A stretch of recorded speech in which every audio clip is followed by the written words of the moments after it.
Eles riram do pai humilde quando ele entrou na sala de reuniões da maior construtora de São Paulo. Os executivos de terno italiano olharam sua camisa lavada e passada em casa com desprezo mal disfarçado, sussurrando entre si sobre como um pedreiro havia conseguido uma reunião com o alto escalão da empresa. Você teria defendido esse homem ou teria desviado o olhar como todos os outros? Conta pra gente nos comentários o que você faria. Mas ninguém naquela sala estava preparado para descobrir quem era realmente aquele homem. João da Silva segurou firme a alça de sua mochila de couro surrada enquanto esperava no hall luxuoso da construtora Mendes e Associados. Os lustres de cristal pendurados no teto alto pareciam estrelas inalcançáveis, refletindo um mundo onde ele nunca havia pisado.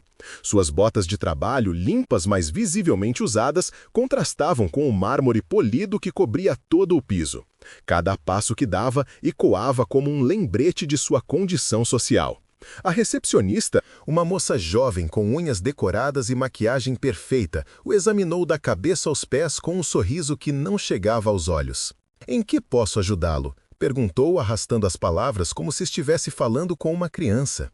"Vim por causa da minha filha", disse João, sua voz rouca de nervosismo. "Carla Silva, ela trabalha aqui na limpeza noturna." "Ah, sim, a moça da faxina", respondeu a recepcionista, como se essas palavras explicassem tudo. "Senta ali no sofá e espera, não mexe em nada." João assentiu, acostumado com esse tipo de tratamento. Durante os últimos 17 anos, desde que sua esposa Ana havia morrido de câncer, ele enfrentara milhares de olhares iguais a esse. Olhares que diziam sem palavras: "Você não pertence aqui, você não é bom o suficiente, você é invisível."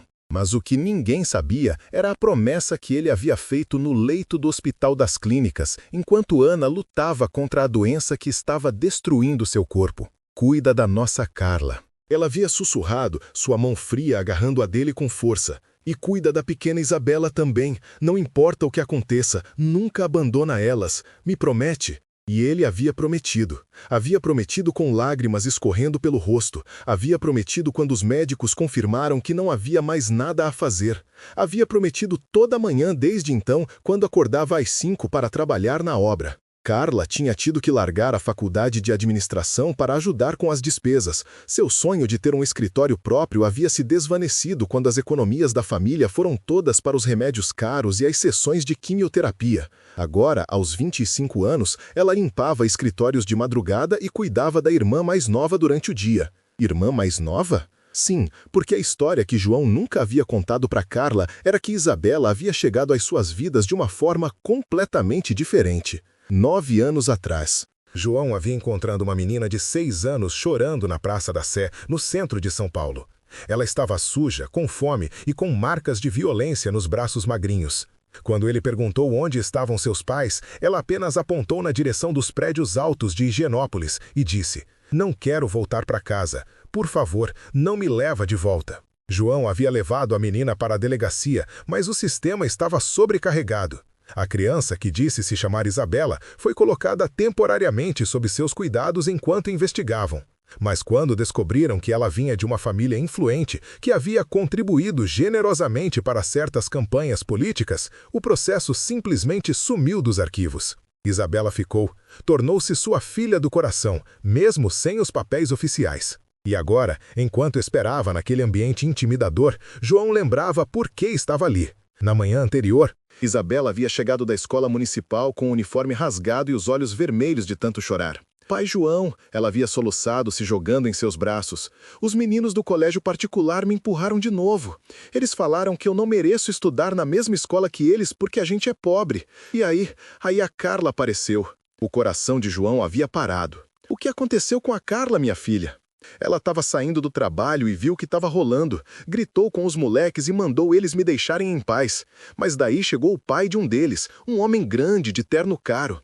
Ele gritou com a Carla e falou que se ela não mantivesse a irmãzinha adotada longe do filho dele, ele ia fazer ela perder o emprego. Isabela havia olhado para João com aqueles olhos que derretiam seu coração toda vez. "Pai João, por que gente rica é tão ruim? Por que a gente não pode ser igual a eles?" João havia abraçado Isabela com força, sentindo a familiar queimação no peito que vinha sempre que o mundo lembrava qual era seu lugar na pirâmide social. Mas desta vez era diferente.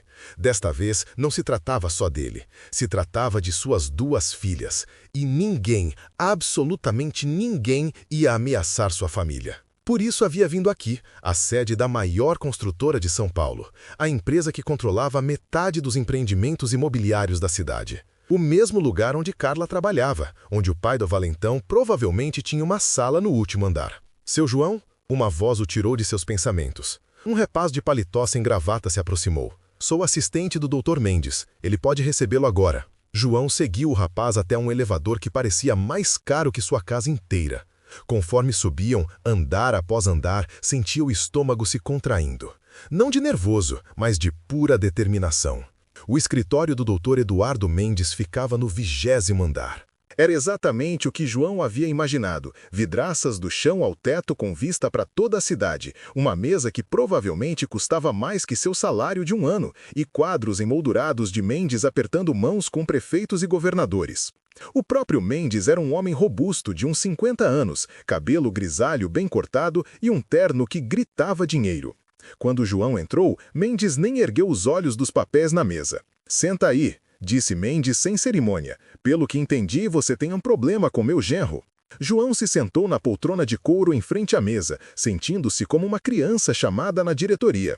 Mas lembrou da promessa que havia feito para Ana, lembrou das lágrimas de Isabela e encontrou sua voz. "O menino dele está fazendo bullying com minha filha", disse João, a voz mais firme do que esperava.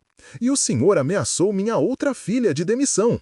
Mendes finalmente levantou os olhos e eram frios como gelo. "Escuta aqui, seu... Silva, né?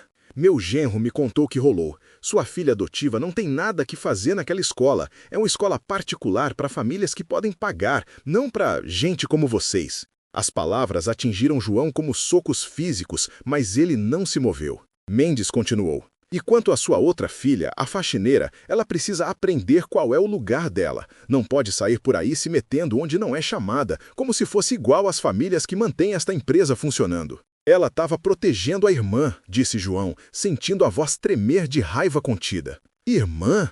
Mendes riu, um som áspero e desagradável. "Essa menina nem é sua filha de verdade, né? Só mais uma boca para alimentar que você catou na rua." Alguma coisa se partiu dentro de João. Ele se levantou tão rápido que a poltrona girou para trás. "Isabela é minha filha", disse, a voz agora firme como aço. "E se o senhor ou o genro do senhor encostarem um dedo nelas de novo, vão conhecer um lado meu que não vão querer conhecer." Mendes riu de novo. "Tá me ameaçando? Você, um pedreiro que provavelmente não tem nem R$ 2 no bolso?" "Não tô ameaçando não", disse João. "Tô prometendo." Nesse momento, a porta do escritório se abriu sem aviso. Uma mulher idosa entrou, e João notou imediatamente que Mendes ficou tenso. O que está acontecendo aqui, Eduardo?" perguntou a mulher, sua voz carregando um tom de autoridade que fez Mendes parecer um menino. "Dona Helena, não é nada", murmurou Mendes. "Só um mal-entendido pequeno." "Dona Helena?" João olhou mais atentamente para a mulher. Devia ter uns 70 anos, cabelo branco bem arrumado e olhos que pareciam ver através das pessoas. Mas havia algo em seu rosto, algo familiar. "E o senhor é?" perguntou a mulher, se virando para João. "João da Silva, senhora", respondeu ele, automaticamente se levantando por respeito. Os olhos da mulher se estreitaram levemente. "Silva? João Silva que trabalha na obra da Vila Madalena?" João assentiu, confuso. Como essa mulher rica poderia saber onde ele trabalhava? "E tem uma filha chamada Isabela", continuou ela. O coração de João parou. Como ela poderia saber sobre Isabela? "Tenho sim, senhora", conseguiu dizer. A mulher, Dona Helena Mendes, segundo a placa na parede, se virou para seu genro com um olhar que poderia ter derretido ferro. "Eduardo Mendes da Silva", disse, usando claramente o nome completo dele. "Sai deste escritório, agora." "Mas sogra, agora!" Mendes praticamente correu para a porta, deixando João sozinho com a matriarca da família mais poderosa da construção civil paulista. Dona Helena se aproximou das janelas que davam vista para toda a cidade. "Seu João", disse sem se virar, "o senhor sabe quem a Isabela é de verdade?" João sentiu como se o chão estivesse desabando sob seus pés. "Como assim, senhora?" "Isabela Mendes Santos", disse a mulher suavemente. "Minha neta. Filha do meu filho caçula, Roberto, que morreu num acidente de carro há 9 anos. O mundo de João balançou. Isso não pode ser verdade. Dona Helena se virou para ele e João viu lágrimas em seus olhos. Depois do acidente, a Isabela foi morar com uns parentes distantes, parentes que não cuidaram bem dela. Quando o conselho tutelar finalmente foi ver, ela tinha sumido. A gente está procurando ela há 9 anos. João se deixou cair na poltrona, a mente correndo a 1000 por hora. Mas ela me disse que não queria voltar para casa, estava toda machucada. Porque aquela não era a casa dela, disse Dona Helena. A casa dela é aqui, comigo, sempre foi. Houve um longo silêncio. João lutava para processar essa informação impossível. Sua Isabela, sua menininha que havia encontrado chorando na praça, era a herdeira da família mais rica da construção civil. «Por que vocês não acharam a gente antes?» perguntou finalmente. Dona Helena suspirou profundamente. «Porque os parentes que estavam com ela nos disseram que ela tinha morrido no mesmo acidente que o pai. Eles mentiram para a gente não conseguir achar ela. E quando finalmente descobrimos a verdade, os documentos oficiais tinham sido alterados.» «Alterados por quem?» «Pelo meu genro Eduardo», admitiu ela, a vergonha clara na voz. Ele sabia que se a Isabela voltasse, a posição dele como principal herdeiro ia ficar em risco. Então ele pagou para manter os documentos confusos para ter certeza que a gente nunca ia encontrar ela. João sentiu uma raiva que nunca havia experimentado antes. Seu próprio genro impediu que a senhora achasse sua neta? Sim, sussurrou Dona Helena. E por isso, seu João, eu tenho que pedir o maior favor da minha vida. O que você faria no lugar do João? Confiaria nessa mulher ou lutaria para manter sua família junta? Comenta aí embaixo sua resposta. João a olhou com desconfiança. Depois de tudo que havia passado, depois de todas as mentiras e traições, como poderia confiar em alguém dessa família? Que favor? Perguntou. Que me deixe conhecer minha neta, disse Dona Helena, e agora as lágrimas corriam livremente pelo seu rosto. Que me deixe compensar todos esses anos perdidos. João se levantou devagar. Dona Helena, com todo respeito, a Isabela é minha filha há 9 anos. Eu que estava lá quando ela teve pesadelo. Eu que ensinei ela a andar de bicicleta. Eu que levei ela no hospital quando quebrou o braço. A senhora pode ter o sangue, mas eu tenho a história. Dona Helena assentiu, enxugando as lágrimas.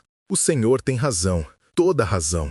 E eu não tô pedindo para tirá-la do senhor. Tô pedindo para me deixar conquistar o direito de chamar ela de família. Havia algo em sua voz, algo no jeito que ela se quebrou ao falar família, que tocou algo lá no fundo do coração de João.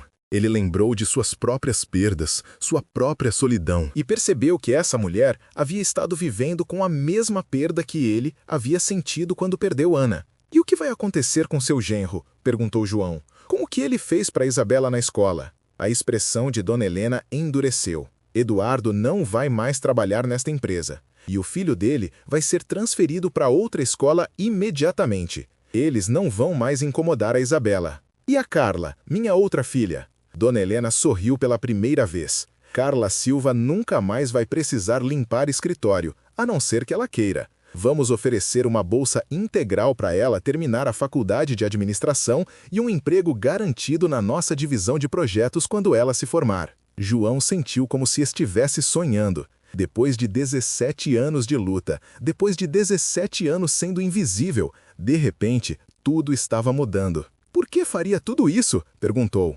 Por que, seu João? Disse Dona Helena. O senhor fez uma coisa que eu não consegui fazer. O senhor manteve minha neta segura. O senhor amou ela quando mais ninguém faria isso.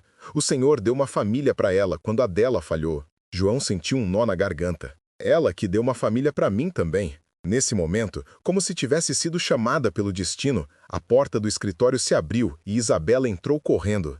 «Pai João!» gritou, correndo em direção a ele e envolvendo os braços em volta de sua cintura. João a abraçou forte, mas notou que Isabela olhava curiosa para Dona Helena. «Isabela», disse João suavemente, «tem alguém aqui que eu quero que você conheça.»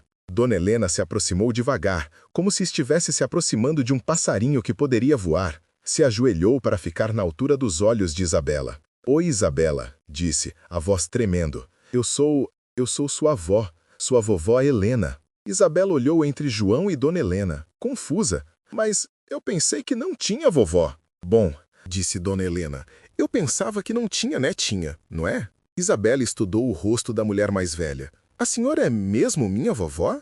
Sou sim, meu amor. Você é filha do meu filho Roberto. Ele morreu quando você era muito pequenininha, mas ele te amava muito. E eu tô procurando você desde então. Isabela olhou para João. Pai João, o que isso quer dizer? Eu vou ter que ir embora com ela? João sentiu o coração se partir, mas se ajoelhou ao lado de sua filha. Isabela, meu amor, quer dizer que você tem mais família do que a gente pensava. Quer dizer que tem mais gente que te ama, mas nunca, nunca vai deixar de ser minha filha. Dona Helena pôs a mão no ombro de João. Seu João vai ser sempre o pai da Isabela. Eu só espero poder ser a vovó dela. Isabela olhou entre os dois adultos, processando essa informação impossível. Então, com a sabedoria que só as crianças têm, sorriu. Quer dizer que eu tenho um pai e uma vovó? E que a Carla pode voltar para a faculdade? Os dois adultos riram no meio das lágrimas. É isso mesmo, meu amor, disse João. É exatamente isso que quer dizer. Isabela pulou nos braços de Dona Helena e a abraçou. Oi, vovó Helena! Dona Helena abraçou sua neta pela primeira vez em 9 anos, e João soube que sua família havia acabado de crescer das formas mais inesperadas. 6 meses depois, João estava de pé no mesmo lobby onde uma vez havia sido humilhado. Mas desta vez usava uma camisa nova e tinha um sorriso no rosto. Isabela corria pelos corredores familiares, mostrando para Carla seu novo escritório no 15º andar. Porque acontece que Dona Helena havia feito muito mais que cumprir suas promessas. Havia nomeado João como diretor do novo programa de responsabilidade social da empresa, focado em ajudar famílias trabalhadoras. Carla não só havia voltado para a faculdade, como agora tinha um estágio remunerado enquanto estudava. E Isabela agora tinha 2 casas. Os fins de semana passava com a vovó Helena, aprendendo sobre o negócio da família e sendo mimada de jeitos que João nunca poderia ter bancado. Mas todas as noites voltava para casa com João, porque os dois sabiam onde seu coração realmente pertencia. Eduardo havia sido demitido e se mudado para o interior. Seu filho havia sido transferido para uma escola onde, com sorte, aprenderia o valor da bondade ao invés do poder do dinheiro. Enquanto João olhava através das janelas do chão ao teto de seu novo escritório, refletia sobre como sua vida havia mudado. 1 ano atrás, ele era invisível, agora era respeitado. 1 ano atrás, lutava para chegar ao fim do mês, agora tinha segurança financeira. Mas a coisa mais importante não havia mudado nem um pouco. Ele ainda era pai da Isabela e da Carla. Ainda era o homem que havia feito uma promessa no leito de hospital e a havia mantido. Às vezes, as maiores batalhas a gente ganha sem nem saber que está lutando. Às vezes, o amor que a gente dá volta pra gente de jeitos que nunca poderíamos ter imaginado. E às vezes, quando você defende alguém que não consegue se defender, o universo conspira para defender você também. Dona Helena havia emoldurado uma foto da Isabela em sua mesa, junto com uma foto de João no dia em que foi oficialmente nomeado diretor. Embaixo havia uma frase gravada. Família nem sempre é sangue, às vezes é amor, lealdade e a promessa de nunca desistir um do outro. João tocou a moldura de sua própria foto da família, ele, Carla, Isabela e agora a vovó Helena. E sorriu. Havia começado como um pai solteiro lutando para manter sua família unida. Agora era um pai solteiro que havia descoberto que sua família era muito maior do que jamais havia sonhado. Nunca julgue uma pessoa pela aparência, porque você nunca sabe que batalhas ela lutou ou que promessas manteve. E lembra, às vezes a família que a gente escolhe é tão poderosa quanto a família onde a gente nasce. O que você achou dessa história? Já teve que defender alguém quando mais ninguém faria isso? Conta pra gente a sua experiência nos comentários. E não esquece de se inscrever pro canal para mais histórias poderosas como essa. Clica no vídeo que aparece na tela para ver a próxima história, com uma reviravolta tão impactante que você nunca vai esquecer.